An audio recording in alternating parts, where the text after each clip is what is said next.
Unit 2, History, The Passing of Time and Civilizations. Chapter 3, The Egyptian Pyramids, Houses of Eternity. To many people throughout the world, some of the most remarkable and puzzling monuments of ancient times are the pyramids of ancient Egypt. You know, almost nothing at all remains of the great cities of the kings of Egypt, the pharaohs. Time and weather have been really hard on ancient Egypt's cities and towns, but several of the temples, statues, and most important of all, the pyramids have survived. Even though many of the pyramids are in ruins, they still give us some idea of the magnificence of ancient Egypt's civilization. A civilization that, after all, lasted for more than 3,000 years. Remember, when we're talking about ancient Egypt, we're talking about at least 30 consecutive dynasties. A dynasty is a series of kings or queens of the same royal family, something like the Romanovs of Europe, the Ming dynasty of China, or the Al Sauds of Saudi Arabia. As many of you probably already know, the pyramids were constructed as tombs or burial places for the Egyptian kings and their family members. You see, the ancient Egyptians passionately believed in life after death. In fact, their entire culture revolved around that belief. The kings, queens, and state officials often spent an entire lifetime preparing for their life after death. They did this by collecting possessions or grave goods, by building tombs, and so forth. The Egyptians believed that they could be assured of an afterlife only if their bodies could be preserved from decay or destruction. So when a person died, and especially when a pharaoh died, in order to ensure his eternal life, he had his body embalmed or mummified. In other words, he had his corpse dried out and wrapped in linen to preserve it from decay. Then he had his mummy hidden. This whole idea may seem quite strange today, but the ancient Egyptians really believed that if one's mummy was destroyed, then his or her soul would be destroyed. And if, on the other hand, the mummy, the dead body, was preserved, the soul would be immortal. Let me repeat that. If one's mummy was preserved, the soul would go on living. For another thing, the ancient Egyptians believed that the dead person could take his or her earthly possessions along to the next world. This is just the opposite of the Western idea that you can't take it with you when you go. Anyway, the dead person was provided with food, clothing, furniture, weapons, and even servants. It was not at all unusual for the pharaoh's slaves to be put to death so that they could serve him in the afterlife. So you can see why the pharaohs wanted to have their bodies and their possessions hidden, to protect them from grave robbers. Before they died, they had special tombs built for this purpose, to hide their bodies and their treasures.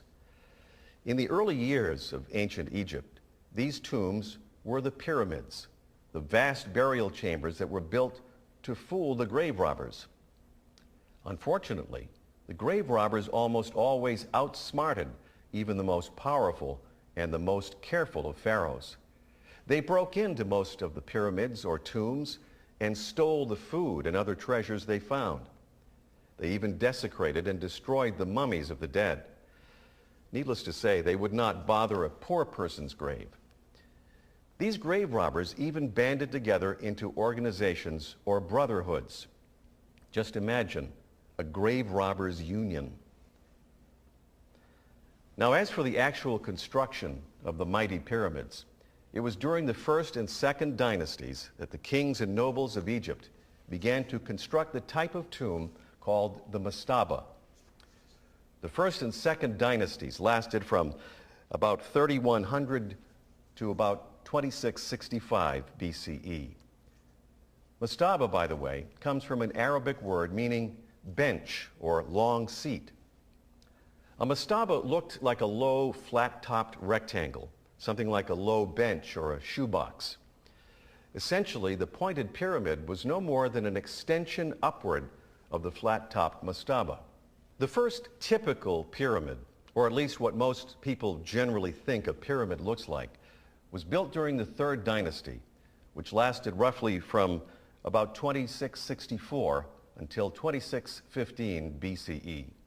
This pyramid was for King Zoser, that's spelled Z-O-S-E-R, in about 2650 BCE. It was built by an architect named Imhotep, I-M-H-O-T-E-P. This pyramid was constructed as a series of giant steps or stairs. It, along with others of its type, is called the step pyramid. It was really simply a pile of mastabas, each step smaller and higher than the one before. The step pyramid of King Zoser was different from the later pyramids because it was never covered with stone to give it a smooth surface. Actually, it was not until the Fourth Dynasty that the most famous pyramids were built. The three great pyramids of Giza belong to the Fourth Dynasty pyramids. The Fourth Dynasty covered the period from 2614 to 2502 BCE. They are located near the town of Giza on the west bank of the Nile River, just outside the capital city of Egypt, Cairo. The Great Pyramids are really the very best preserved of all the Egyptian pyramids. The largest of these pyramids is known as the Great Pyramid, and great it is. It was built for King Khufu, that's K-H-U-F-U. Khufu was called Cheops, C-H-E-O-P-S, by the Greeks, and so the pyramid is sometimes called the Pyramid of Cheops. It has been estimated that 2.3 million blocks of limestone were used to build the Great Pyramid. The blocks averaged 2,500 kilograms each. The largest stone block weighs about 15,000 kilos. The base of the pyramid covers 5.3 hectares, an area large enough to hold 10 football fields. There's a story that the conqueror Napoleon once sat in the shadow of the Great Pyramid and calculated that the mass of stone in the pyramid could be used to build a wall 3 meters high by 0.3 meters thick around the entire country of France. In terms of height, the pyramid was originally 147 meters high, but today the top 10 meters are missing, and the entire outer limestone covering has been stripped away. It seems that local builders and conquerors found it convenient to strip off the limestone from the pyramids and use it to build with. The Great Pyramid of Khufu is considered a wonder of ancient architecture. When you look at it, you immediately wonder how on earth the ancient Egyptians ever managed to build such a structure with only basic mathematics, with no modern machinery such as cranes, bulldozers, and so forth, and with no iron tools. They had to cut the big limestone blocks with tools made of copper, which is a rather soft metal, but they managed to do it. The ancient Greek historian Herodotus, that's H-E-R-O-D-O-T-U-S, Herodotus said that 400,000 men worked for 20 years to build the Great Pyramid. Archaeologists today doubt these figures, but of course the true statistics cannot ever really be determined. It is thought, though, that at least 100,000 people worked to build any single pyramid. Most of these workers were slaves. They worked on the tombs during times when the Nile River overflowed its banks and covered the fields. The Nile's flooding made farming impossible and made transportation of the stone to the pyramid site easier. The second and third pyramids of Giza were built by Khufu's successors. The tomb of Khafre is the second pyramid of Giza. Khafre is spelled K-H-A-F-R-E. It was originally 3 meters lower than the Great Pyramid. However, today it is only 0.8 meters lower. Its present height is 136.2 meters. The third pyramid, built for Menkaure, covers only half the area occupied by the Great Pyramid, and it is only 62.5 meters high. Menkaure is spelled M-E-N-K-A-U-R-E. None of the later pyramids that were built during the next 13 or 14 centuries were nearly as large or as magnificent as the pyramids of Giza. And even though pyramid building continued right up into the 11th and 12th dynasties, that was up through about 1786 BCE, it was becoming increasingly clear to the pharaohs and the nobles of Egypt that the pyramid method of burial provided very little or no protection at all for their royal corpses. The pyramids were, of course, impressive and lasting monuments, but they were all too visible. They invited grave robbers to try to break into them. And so eventually one of the pharaohs, King Thutmose I, decided to sacrifice publicity for safety in the construction of his House of Eternity. I don't need to spell Thutmose for you, do I?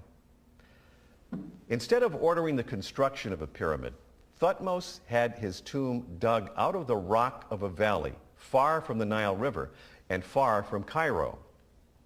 The spot he chose was some 11 kilometers from the river on its west bank. The area is now known as the Valley of the Kings. Many pharaohs followed Thutmose's example. After him, most of the pharaohs abandoned above-ground pyramid construction in favor of underground hiding places as the burial places for their precious royal bones. And yet, what is so ironic is that even these tombs did not escape the attacks of the grave robbers, persistent devils that they were. I'll end this discussion by pointing out that when the ancient Greeks first saw the Great Pyramids of Egypt, the pyramids were already 2,000 years old. The Greeks called them one of the 7 wonders of the world. Almost nothing remains of the other 6 wonders, the Hanging Gardens of Babylon, the Temple of Diana, and so on. But the 3 mighty pyramids of Giza, as well as 32 other recognizable pyramids, still stand. These pyramids of Egypt are monuments to a great and ancient civilization and to people's endless search for eternal recognition and eternal life.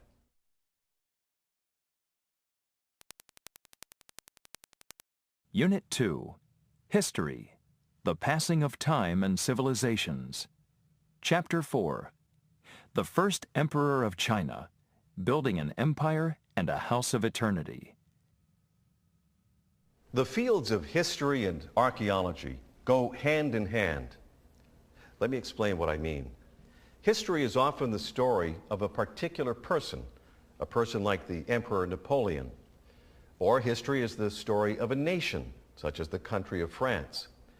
On the other hand, archaeology is the study of the people, the customs, and the life of ancient times. Archaeologists find out about these ancient times by studying the ruins of cities, monuments or tombs, or any written records that remain. In today's lecture, I'm going to talk a little about a particular person in ancient Chinese history. And I'm also going to talk about one of the greatest archaeological discoveries of the late 20th century. The history part of my talk will be about Qin Shi Huang, who was the founder of the first unified empire in China.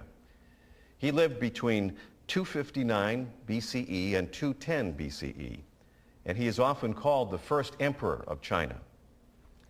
Just as the exploits of the Emperor Napoleon still fascinate many people and scholars today, so does the story of Qin Shi Huang and his House of Eternity.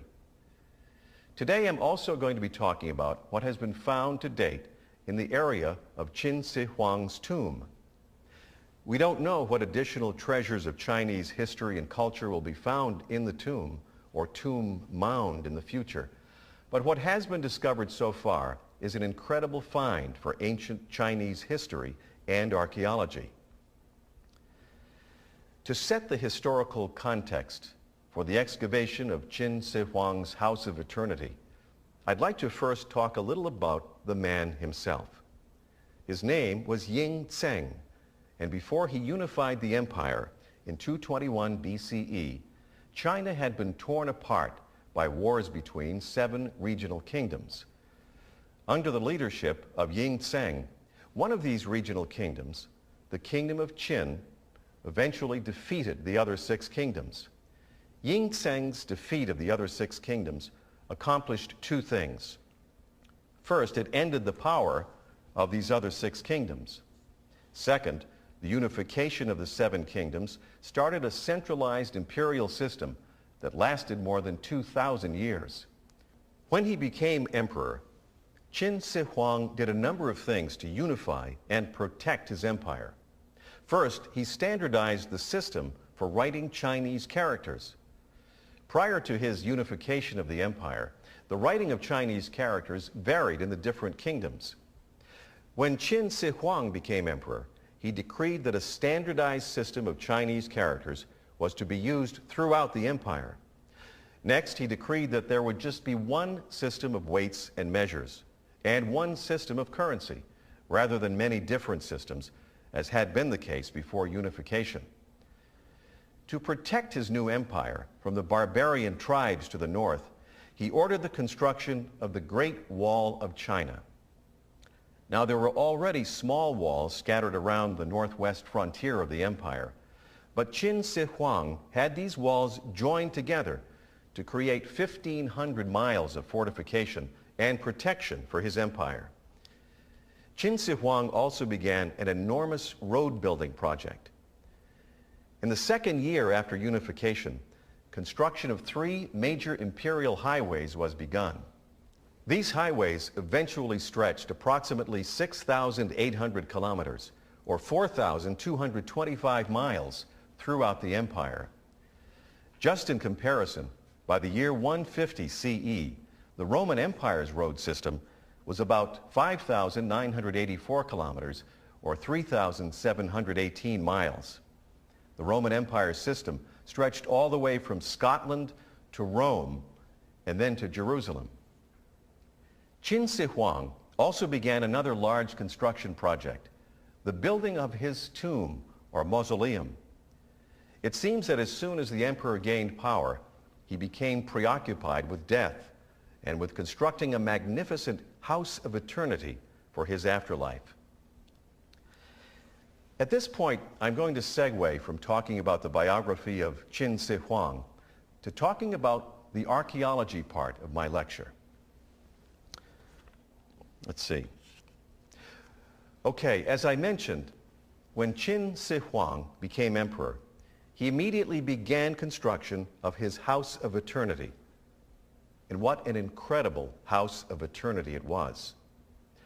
Archaeologists believe that 700,000 laborers were forced to work on the tomb for about 11 years. The entire area of the tomb covers approximately 56.25 square kilometers. It's believed that the tomb was intended to be a microcosmic replica of the Qin capital around the years 221 to 210 BCE. Archaeologists also believe that Qin Shi Huang's tomb contained imperial palaces filled with rare gems and other treasures, and that it also contained gardens and temples.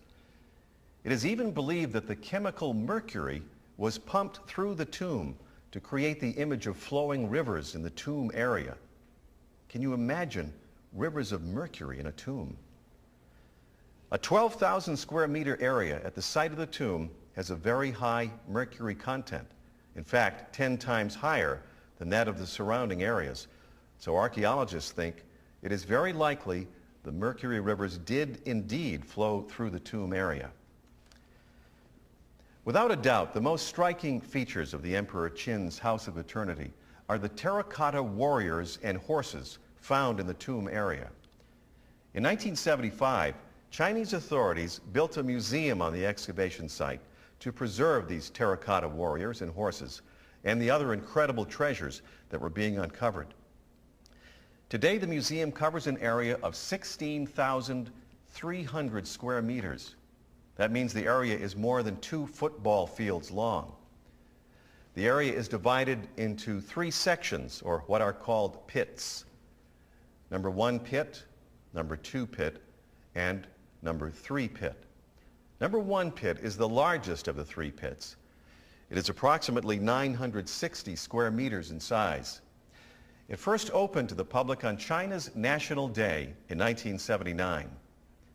In number 1 pit, there are columns of soldiers at the front, followed by war chariots at the back. It's estimated there are 3,210 terracotta foot soldiers in this pit alone. 2 years later, in 1976, number 2 pit was unearthed. It contained nearly 1,000 warriors and 90 wooden chariots. This pit was opened to the public in 1994, and today visitors from all over the world go to see Qin Shi Huang's House of Eternity and to see his terracotta army that was to protect his tomb. Altogether, more than 7,000 terracotta soldiers, horses, chariots, and even weapons have been found in these 3 pits. And more will likely be found in the future as archaeologists continue to explore and excavate the tomb area. I'd like to finish up my talk by referencing what Peter Hassel of National Geographic magazine says about the ancient Chinese emperor's views of the afterlife. Mr. Hassel says that the emperors of ancient China saw the afterlife as a continuation of life on earth, much as the ancient Egyptians did. He also notes that archaeologists working on the tomb of the first emperor of China are dusting off a window to the past. They're dusting off this window to give us a vision of what mattered to the ancient rulers and their cultures. We have much more to learn from the tomb of the first emperor of China as excavation of the tomb area continues. We don't know when the excavation will be complete. Chinese officials say that the tomb mound of the first Chinese emperor will not be excavated until preservation techniques have advanced significantly. Well, that's about all I have to say for today. For homework, I'd like you to read the description in your textbook of the terracotta warriors and horses found in Qin Shi Huang's tomb. See you next time.